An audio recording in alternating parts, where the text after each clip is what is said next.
राधे राधे। उज्जैनी शहर के परम प्रतापी राजा हुए थे विक्रमादित्य। विक्रमादित्य के पिता महाराज गंधर्वसेन थे और उनकी दो पत्नियां थी। एक पत्नी के पुत्र विक्रमादित्य और दूसरी पत्नी के पुत्र थे राजा भरथरी। गंधर्वसेन के बाद उज्जैन का राजपाट भरथरी को प्राप्त हुआ, क्योंकि भरथरी विक्रमादित्य से बड़े थे। राजा भरथरी धर्म और नीति शास्त्र के ज्ञाता थे। प्रचलित कथाओं के अनुसार भरथरी की दो पत्नियां थी, लेकिन फिर भी उन्होंने तीसरा विवाह किया पिंगला से। पिंगला बहुत सुंदर थी और इसी वजह से भरथरी तीसरी पत्नी पर अत्यधिक मोहित हो गए थे और वे उस पर अंधा विश्वास करते थे। राजा पत्नी मोह में अपने कर्तव्यों को भी भूल गए थे और पिंगला के कहने पर राजा अपने छोटे भाई विक्रमादित्य को भी मरवाने के लिए तैयार हो गए। तो चलिए जानते हैं क्यों राजा भरथरी अपने छोटे भाई को मरवाने के लिए जंगल में भेजे और कैसे राजा भरथरी ने अपने पत्नी से धोखा खाने के बाद वैराग्य के मार्ग पर चलने का निश्चय किया।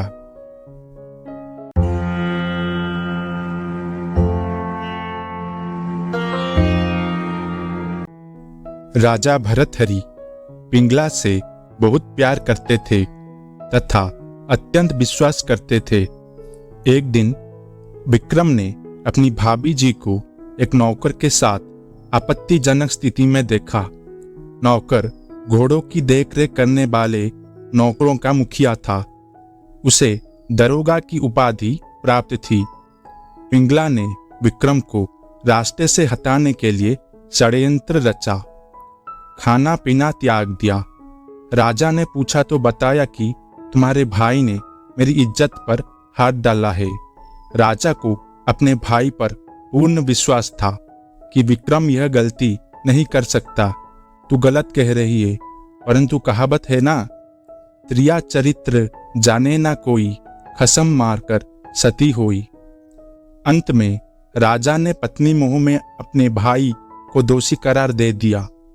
पिंगला ने कहा कि इसको जंगल में जाकर मार डालो, इसकी आंखें निकाल कर लाओ, मुझे दिखाए तो मैं जीवित रहूंगी, नहीं तो मरूंगी।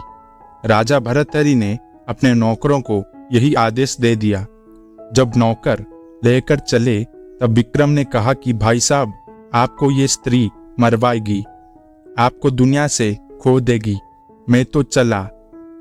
एक कवि ने क्या खूब कहा है, आज का बोला याद रखिए विक्रम भाई का, दुनिया में से खो देगा तुझे बहम लुगाई का। विक्रम ने बताया कि यह स्त्री चरित्रवान नहीं है, परंतु भरथरी ने कान बंद कर लिए। विक्रम की एक नहीं सुनी और भाई को मारने का आदेश दे दिया। दयावान वृद्ध मंत्री ने नौकरों से कहा कि विक्रम निर्दोष है, इसको मारना नहीं है, किसी मृग की आंखें निकाल कर लाना। विक्रम को किसी जिम्मेदार व्यक्ति के पास दूसरे राजा के राज्य में छोड़ आओ। ऐसा ही किया गया। पिंगला का रास्ते का रोड़ा दूर हो गया। दोस्तों, वीडियो में आगे बढ़ने से पहले कृपया हमारे वीडियो को लाइक करके इस चैनल को सब्सक्राइब कर दीजिए। इससे हमारा मनोबल बढ़ेगा और आपके लिए ऐसे ही वीडियोस बनाने के लिए हमारा प्रयास जारी रहेगा। तो अब आते हैं कहानी में। कुछ दिनों के बाद उज्जैन में एक तपस्वी गुरु गोरखनाथ का आगमन हुआ। गोरखनाथ राजा के दरबार में पहुंचे। भरथरी ने गोरखनाथ का उचित आदर सत्कार किया। इससे तपस्वी गुरु अति प्रसन्न हुए। प्रसन्न होकर गोरखनाथ ने राजा को एक फल दिया और कहा कि यह खाने से वो सदैव जवान बने रहेंगे, कभी बुढ़ापा नहीं आएगा, सदैव सुंदरता बनी रहेगी। यह चमत्कारी फल देकर गोरखनाथ वहां से चले गए। राजा ने फल लेकर सोचा कि उन्हें जवानी और सुंदरता की क्या आवश्यकता है। क्योंकि राजा अपनी तीसरी पत्नी पर अत्यधिक मोहित थे, उन्होंने सोचा कि यदि यह फल पिंगला खा लेगी तो वो सदैव सुंदर और जवान बनी रहेगी। यह सोचकर राजा ने पिंगला को वो फल दे दिया। रानी पिंगला भर्तहरि पर नहीं बल्कि उसके राज्य के कोतवाल पर मोहित थी। यह बात राजा नहीं जानते थे। जब राजा ने वो चमत्कारी फल रानी को दे दिया तो रानी ने सोचा कि यह फल यदि कोतवाल खाएगा तो वह लंबे समय तक उसकी इच्छाओं की पूर्ति कर सकेगा। रानी ने यह सोचकर चमत्कारी फल कोतवाल को दे दिया। वह कोतवाल एक वेश्या से प्रेम करता था और उसने चमत्कारी फल उसे दे दिया ताकि वेश्या सदैव जवान और सुंदर बनी रहे। उस वेश्या ने फल पाकर सोचा कि यदि वो जवान और सुंदर बनी रहेगी तो उसे यह गंदा काम हमेशा करना पड़ेगा। नरक समान जीवन से मुक्ति नहीं मिलेगी। इस फल की सबसे ज्यादा जरूरत हमारे राजा को है।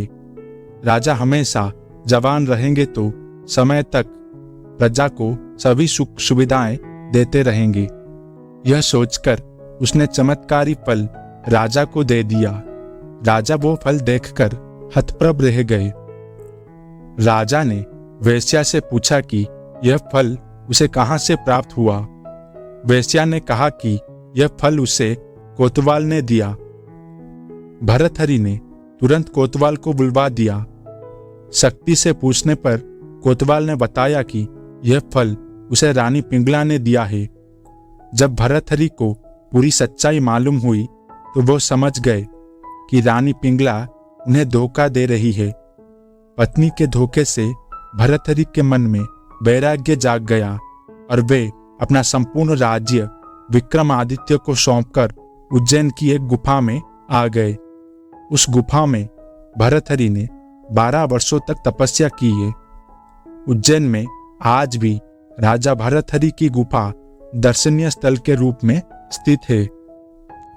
भर्तहरि ने वैराग्य पर वैराग्य शतक की रचना की जो कि काफी प्रसिद्ध है। इसके साथ ही राजा भर्तहरि ने श्रृंगार शतक और नीति शतक की भी रचना की। यह तीनों ही शतक आज भी उपलब्ध है। भर्तहरि शतक ग्रंथ के श्रृंगार शतक के माध्यम से सौंदर्य पर विशेष बातों को बताई गई है।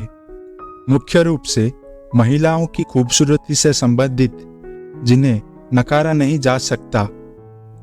महिलाओं के मध्यम हंसी, शर्माना, दिल पर वार करते हुए नजरें फेरना, मीठी बोली, आक्षेप वाक्य, घायल करने वाले हाव भाव किसी भी व्यक्ति को आकर्षण में बांध लेते हैं। महिलाओं के पास कुछ प्राकृतिक गहने हैं जैसे पूर्णिमा के चांद जैसा दमकाता चेहरा, कमल से नयन, स्वर्ण सा तन, भौरों से अधिक काले लहराते केस, निखरा रूप, लावण्य आदि। वे श्रृंगार ना भी करे तब भी हसीन लगती है। वे श्रृंगार ना भी करे तब भी हसीन लगती है। महिलाओं की चूड़ियों की खनक, पायल की छमछम, विशेष अदाएं राजहंसिनियों की चाल को भी मात देती है।